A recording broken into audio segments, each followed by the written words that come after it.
Hey, Frank here. I'm here with my colleague Ali. We're talking to Jeff Dolan. Awesome guy. He's a friend, entrepreneur, sci-fi guy, futurist, knows his way around Web3. And Jeff, I know you're a busy guy and it's taken a little bit to get you here, but I appreciate you taking the time, buddy. Yeah, absolutely. My pleasure. And hope you don't mind. I'm in a car doing what they used to call mobile computing here. I had to pull over, but I didn't want to miss this.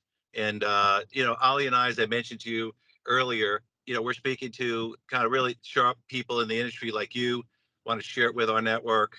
And a couple things I was thinking we talk about. I thought we would talk a little bit about kind of. I'm really intrigued by your background as a sci-fi and kind of how that relates to your perception and others of the future.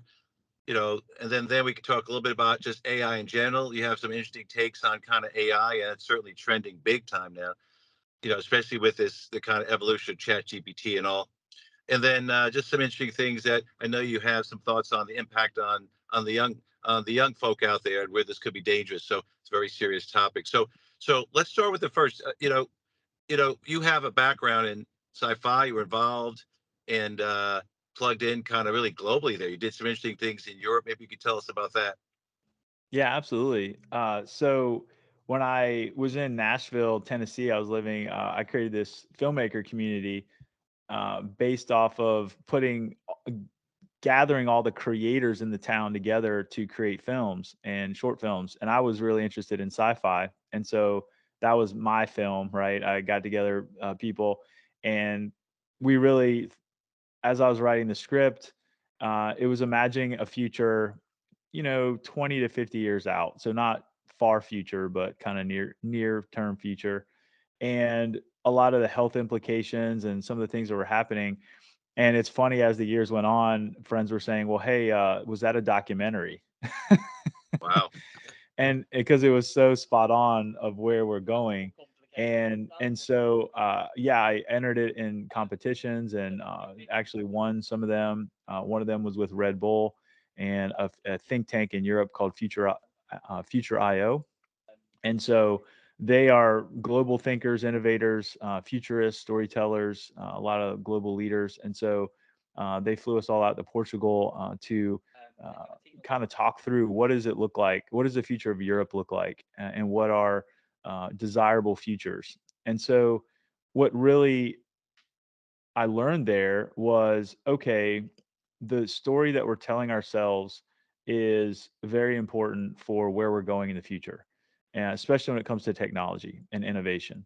And I was talking to the heads of innovation of many of these top companies in the world, which at the time I didn't even know that they had heads of innovation or heads of, the metaverse or whatnot, right?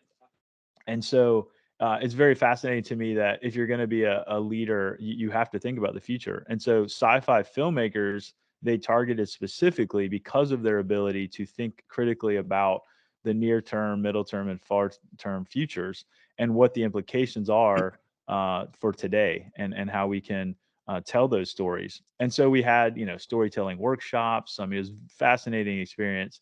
It was very fun. And so I walked away from that really understanding what a futurist is, and that we are people that think about the future in a critical way and tell those stories in a way that inspires the next generation, right? Because the last thing you want to do is be Mr. Doom and Gloom, like, oh, this technology, right? I mean, I think it's a double-edged sword a lot of times, right? Like we were talking earlier, when the railroad came out, everyone was like, "It's gonna put us out of a job. We won't need to build the railroad, or we won't need to Right. do anything." Or like it was just this thing that was gonna come into town and just ruin everything, right? And so you can look at the negative side and you can look at the positive side, right? And technology moves on.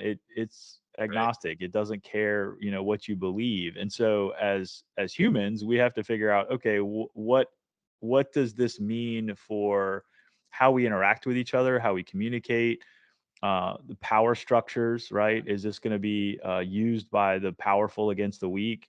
How do we balance those things out? All those kind of conversations that you have. And yeah, so it's fascinating. And it really helped me think critically about AI, that's coming out, Web3, all the implications of sensors and Internet of Things.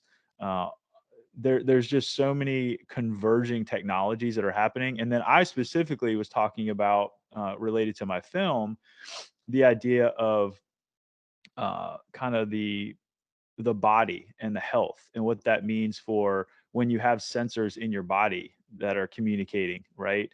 And how does that impact healthcare?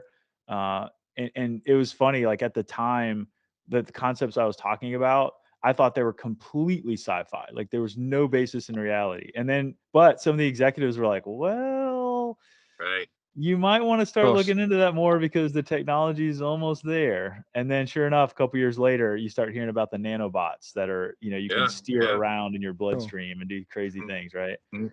So And once again, that you're connecting science fiction with the ultimate, maybe near future reality, right? Hey, Ali, I'll pass it over to you, buddy.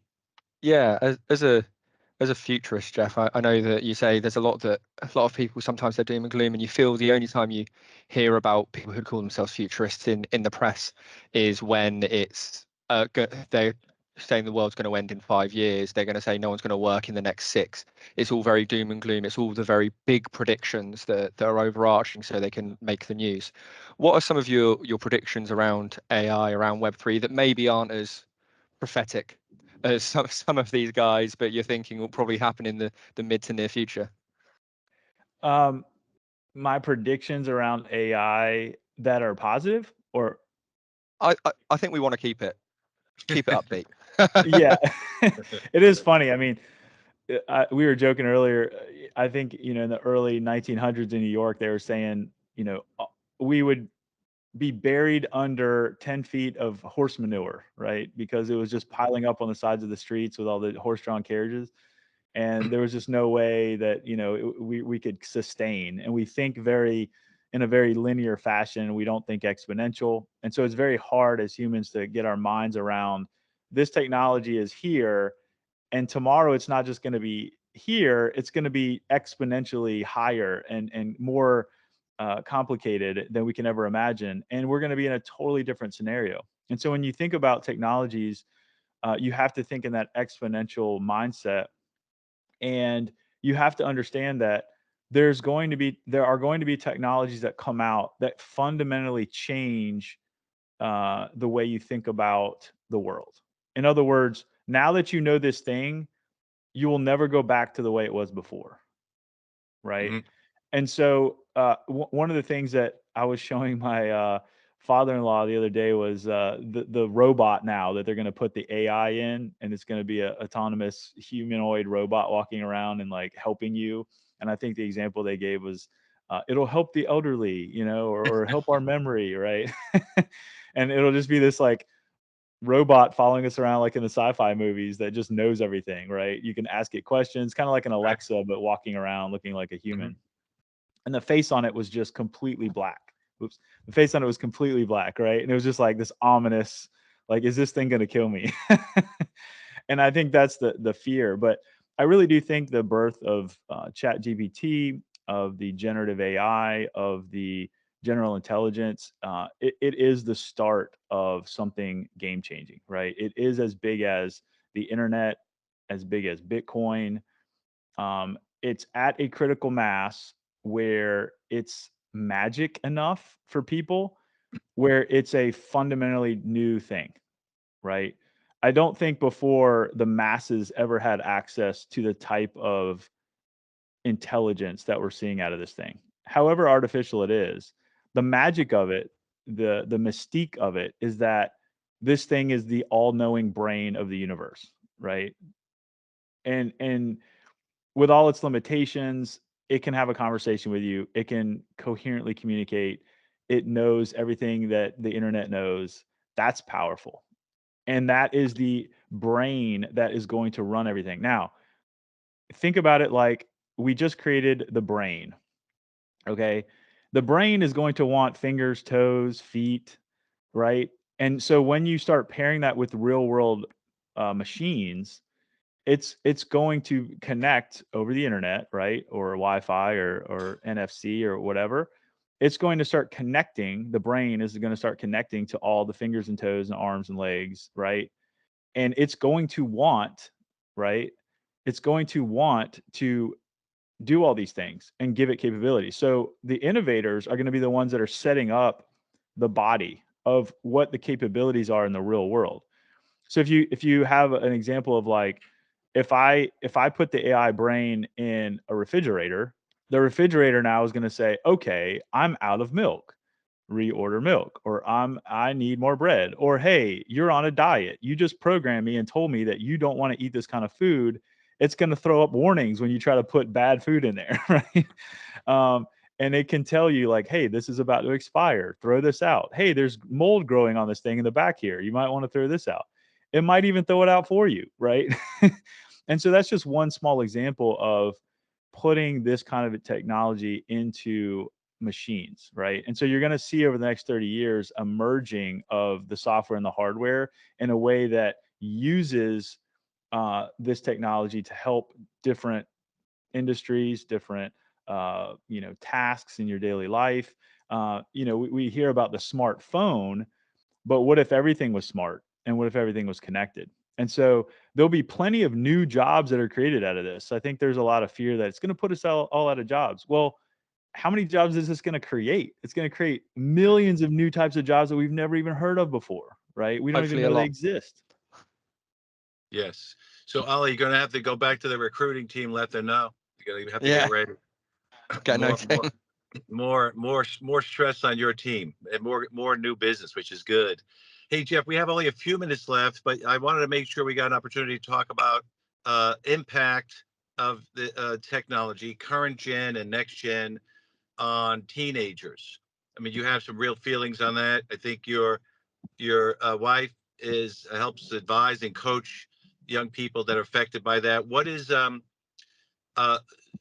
so what's the dynamic there? What are the most common challenges that the young folk and maybe their parents are facing, and what's your advice?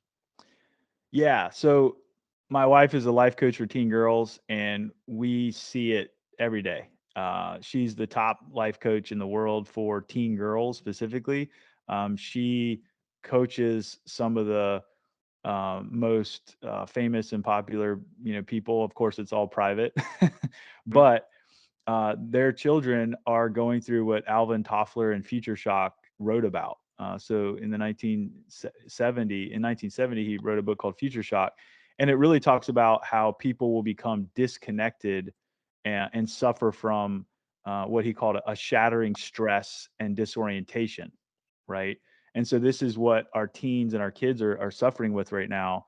The technology and the pace of everything is happening so fast that they're going into future shock, and the pressures on them, all the things that are going on in the world, it's just too much for young folks these days.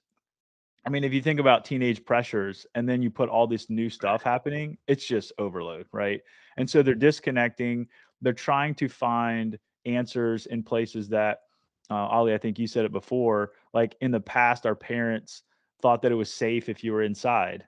But we're Exactly. Yeah. seeing teen girls have very serious relationships with people on the other side of the world in virtual reality, in, the metaverse, that their parents don't even know about, and then they're trying to lure them into meeting them in the real world, and it's getting very dangerous. And so I think as a parent, you have to really disconnect your kids from a lot of this technology and really be aware of what's happening, and not be afraid to put those boundaries, those healthy boundaries down, because our kids don't have the tools. We're not teaching kids how to have the tools to cope with all this stuff.